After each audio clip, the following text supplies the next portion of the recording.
Hi, I'm Peter Green, and today we're going to talk about getting smoother, more flowing chord changes when playing fingerstyle. And I suppose, like I said in my strumming video, we could call this trick or tip a secret trick, because this is something that I haven't seen mentioned very much in fingerstyle guitar methods. Now, there's actually two things I was doing here to increase the smoothness in my chord progression, but I'm going to focus on one of them right now. And by the way, the chords I'm playing are a C, G with the B in the bass, with my second finger on the B note, pinky on the D, second string, third fret. This is fifth string, second. And then I'm playing an A minor 7. And if you're not familiar with that, here's A minor, lift up the third finger. There's A minor 7. And everything I'm picking is on the 4 middle strings. Let me show you my right hand for a minute. So the pattern that I'm playing is thumb on the 5th, index finger on the 3rd, then thumb on the 4th, and then middle finger on the 2nd string. If I do it without a chord, thumb on the 5th, index on the 3rd, thumb on the 4th, middle finger on the 2nd string. And a lot of times for beginning fingerstyle students, recommend that they just play the chord or play the pattern without the chord. Just play this. And just work on that. Don't even worry about your left hand. Just try to get that flowing.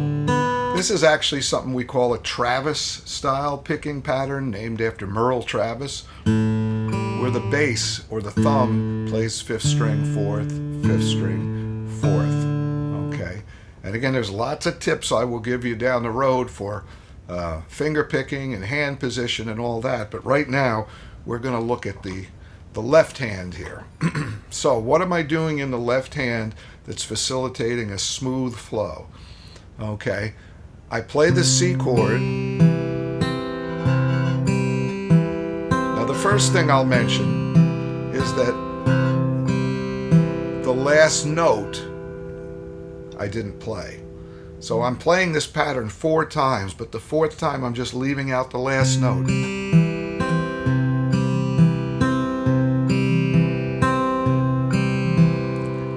And that gives you a chance to get to the next chord.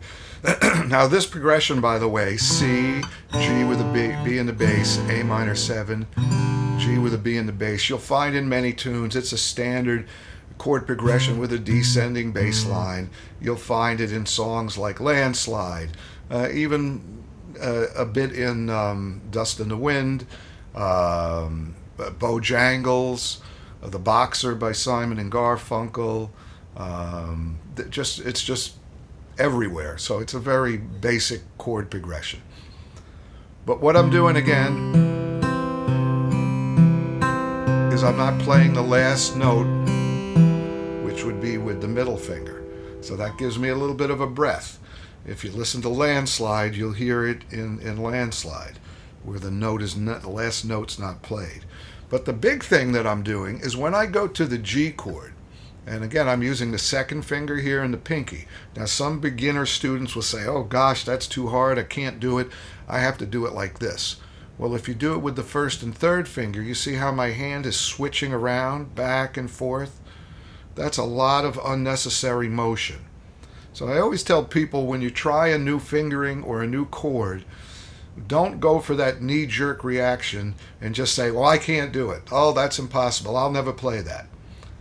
You can do it. It's just going to take some practice and persistence, and you'll get there. And after a while, a lot of these chords that you feel a little uncomfortable with will become just as comfortable as playing a basic G chord or a C chord or anything else. So stick with that. But what I'm doing on the G with the B in the bass is, think of this pattern now. I'm playing the 5th string, the 3rd string, open, the 4th string open, and then the last note in the pattern is the 3rd fret on the 2nd string with the pinky. So why do I need to have that pinky down immediately? So when I come out of the C, I'll just do the last time on the C, and I play the G with the B in the bass. I don't need the pinky down till the fourth note. See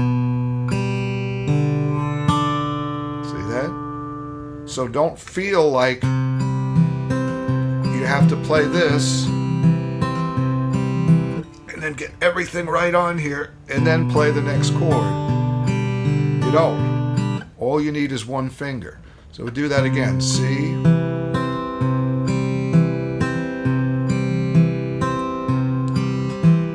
G with a B in the bass.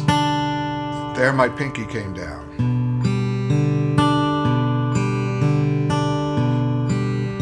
Now A minor 7. Well, think about this.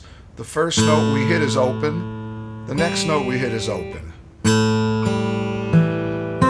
So these two fingers don't have to come down till the third and fourth note. See? So I'll go from the G with the B in the bass.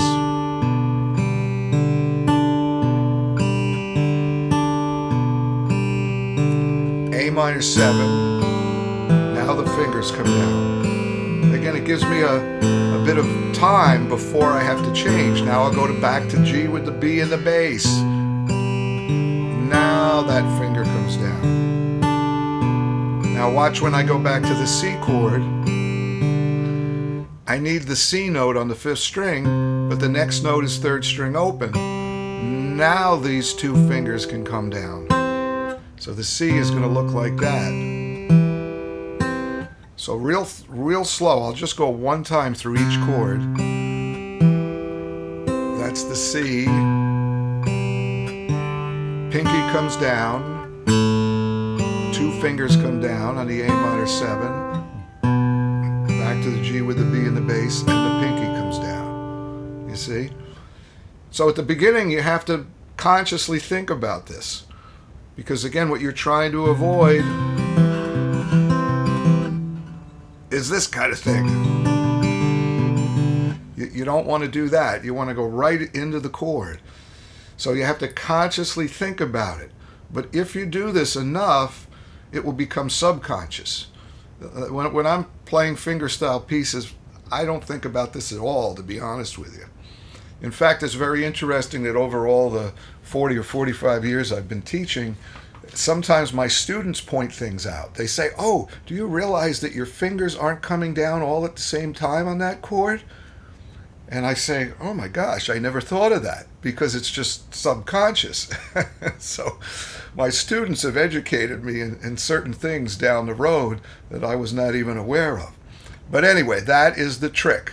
Okay, so if you've never fingerpicked before or done very little of it, the first thing you want to do, again, to go back to this, is get that pattern. Get this pattern. Just practice the right hand. And then go and start to put the chords in.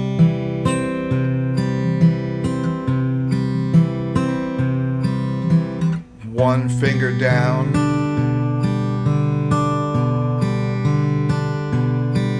Nothing down. The other two fingers down. C. And then the other two fingers down. See?